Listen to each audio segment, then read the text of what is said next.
अगर आप बिहार और उत्तर प्रदेश की राजनीति की कहानियों से थक गए हैं तो आपको अपना रुख एक बार उत्तराखंड की कांग्रेस की राजनीति की तरफ जरूर करना चाहिए। उत्तराखंड की राजनीति बिहार और उत्तर प्रदेश की राजनीति से थोड़ा अलग चाल में चलती है। कल तक पंजाब में हुए डैमेज को कंट्रोल करने के लिए कांग्रेस ने जिस हरीश रावत को आगे किया था, आज वही हरीश रावत कांग्रेस की मटिया पलीत करने पर जुट गए हैं।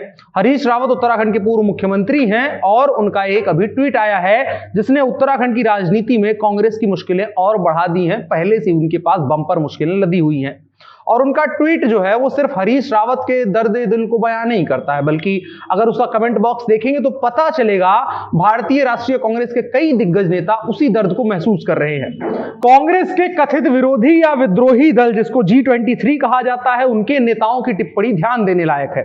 मनीष तिवारी ने उत्तराखंड कांग्रेस की हालत पर तंज कसते हुए ट्वीट किया है कि पहले असम, फिर पंजाब और अब उत्तराखंड, पार्टी को डुबाने में कोई कसर रह ना जाए। कांग्रेस आला कमान और स्ट्रीट को अगर कोरिलेट करते हुए बात करें तो उसमें भी कांग्रेस दो धड़ों में बटी नजर आती है और यह ट्वीट साफ तौर पर जाहिर उस चीज को करता है। एक वो कांग्रेस जो सीनियरिटी के आधार पर अपना नेता तय करना चाहती है, चुनना चाहती है और उनके मार्गदर्शन में चुनाव लड़ना चाहती है, और जो बीते 8 सालों से कांग्रेस की हालत है राष्ट्रीय फलक पर, उससे निकलना चाहती है।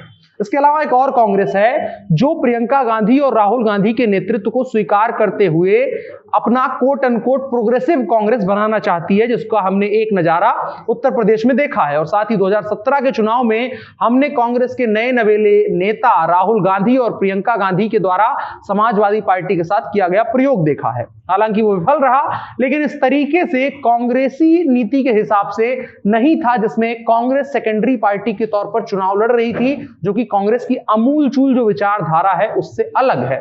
इसके अलावा उस वक्त हुआ यह था कि कांग्रेस ने उसी फैसले के चलते अपना काडर तक खोया जो बीते 50 सालों से उनका कभी साथ नहीं छोड़ता था।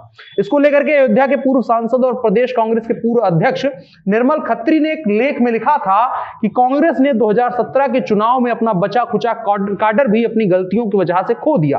वो कई गलतियों की तरफ इशारा कर रहे थे, जिसमें खास करके था आला कमान के लिए गए फैसले। और अब 22 के विधानसभा चुनाव के लिए भी कांग्रेस इस तरीके का प्रयोग कर रही है, जहां समाजवादी पार्टी, बसपा और भाजपा उत्तर प्रदेश में धर्म और जाति की राजनीति को सेंटर बना रही है, वहां पर प्रियंका वाड्रा गांधी के नेतृत्व में कांग्रेस महिला सेंट्रिक पॉलिटिक्स की तरफ बढ़ रही है, जिसको कि साइलेंट वोटर कहा जाता है। और कभी मुखर तौर पर उनका पता नहीं चलता है कि महिलाएं किस तरफ वोट करने जा रही हैं। और कांग्रेस उसके भरोसे ये उम्मीद कर रही है कि वो महिलाएं उत्तर प्रदेश की राजनीति में कांग्रेस को रिवाइव कर देंगी, जिसको लेकर के तमाम नीतियां हैं और उसको लेकर के कांग्रेस के जो सीनियर नेता हैं, दिग्गज नेता हैं, उनमें भारी अंतर विरोध है, जो विरोधी खेमा बन रहा है। और इस पॉलिसी को लेकर के तमाम जो अंतर विरोध बनता है, जो नेता इसको लेकर के बोलते हैं, उनके समूह को G23 कहा जाता है, जिसमें गुलाम नबी आजाद तक आते हैं। और जिनको निर्मल खत्री ने एक बार कहा था कि जब जब गुलाम नबी आजाद को बड़ी जिम्मेदारी कांग्रेस में दी गई है तब तब उन्होंने मटिया इसकी पलीत की है। और अब हरीश रावत भी धीरे धीरे उसी की तरफ खिसक रहे हैं। कांग्रेस के तेवर चेहरे के तौर पर देखे जा रहे हरीश रावत के बगावती तेवरों ने इलेक्शन से ठीक पहले हाईकमान पर मोर्चा खोल करके उनके लिए मुश्किलें खड़ी कर दी हैं। रावत ने ट्वीट करके कहा था कि बड़ी मुश्किल स्थिति है, जिनके आदेश पर मुझे तैरना है उनके ही नुमाइंदे मेरे हाथ पैर बांध रहे हैं, ऐसा लगता है कि अब आराम का समय आ गया है। रावत ने लिखा था कि अब नए साल पर भगवान केदारनाथ ही कोई नई राह दिखाएंगे।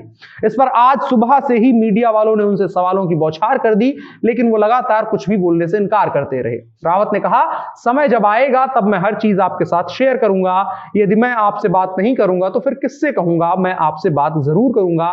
फिलहाल मस्त रहिए। गांधी परिवार के करीबी कहे जाने वाले हरीश रावत ने सबको चौंकाते हुए बुधवार को यानी कल को ट्वीट किए थे और माना जा रहा था कि टिकट बंटवारे में अपने समर्थकों को तवज्जो ना दिए जाने से उन्होंने दबाव बनाने की रणनीति से ऐसा किया है।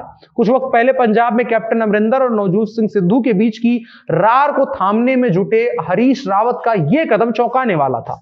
ऐसे में लोगों का कहना है और लोगों का मानना है कि यह उनकी बगावत से ज्यादा एक तरीके की रणनीति है। दरअसल वो टिकट बंटवारे में अपने समर्थकों को ज्यादा से ज्यादा मौके दिलवाना चाहते थे ताकि पार्टी जीत की स्थिति में उन्हें आसानी से सीएम बनाए। अगर उनके लोग विधायक बनेंगे तभी उनके लिए मुख्यमंत्री बनने की राह आसान होगी। लेकिन उसी के बहाने जिस तरह से अमरिंदर सिंह की भी यही हालत थी कि पार्टी में उनको तवज्जो नहीं दी जा रही थी, उनकी बात नहीं मानी जा रही थी, और उसके बाद वो भारतीय जनता पार्टी के करीब गए। और आज जब हरीश रावत के साथ सेम चीजें निकल करके सामने आ रही हैं, वैसे ही लक्षण दिख रहे हैं, तो क्या इस चीज से इनकार नहीं किया जा सकता है कि आने वाले दिनों में हरीश रावत भारतीय जनता पार्टी की तरफ रुख करेंगे, और या फिर कांग्रेस अपनी पंजाब वाली गलती से सीख लेते हुए उत्तराखंड में अपने सबसे बड़े नेता को और ज्यादा तवज्जो देगी।